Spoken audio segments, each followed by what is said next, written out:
एक बार एक आदमी को अपने बगीचे में टहलते हुए किसी टहनी से लटकता हुआ एक तितली का कोकून दिखाई पड़ा। अब हर रोज वो आदमी उसे देखने लगा और एक दिन उसने नोटिस किया कि उस कोकून में एक छोटा सा छेद बन गया है।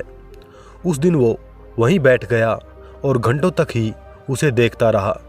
उसने देखा कि तितली उस खोल से बाहर निकलने की बहुत कोशिश कर रही है, पर बहुत देर तक प्रयास करने के बाद भी वो उस छेद से नहीं निकल पा रही। और फिर वो बिल्कुल शांत हो गई, मानो जैसे उसने हार मान ली हो। इसलिए उस आदमी ने निश्चय किया कि वो उस तितली की मदद करेगा। उसने एक कैंची उठाई और कोकून के मुंह को इतना बड़ा कर दिया कि वो तितली आसानी से बाहर निकल सके। और यही हुआ। तितली बिना किसी संघर्ष के आसानी से बाहर निकल आई, पर उसका शरीर सूजा हुआ था और पंख भी सूखे हुए थे।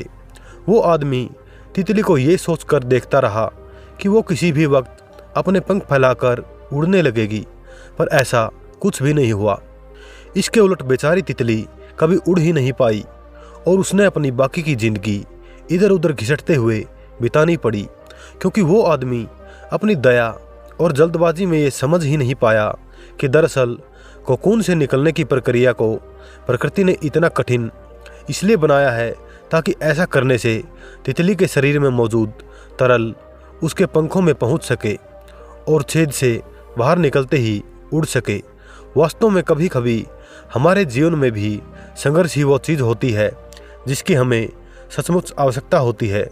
यदि हम बिना किसी स्ट्रगल के सब कुछ पाने लगे तो हम भी एक अपंग के समान हो जाएंगे।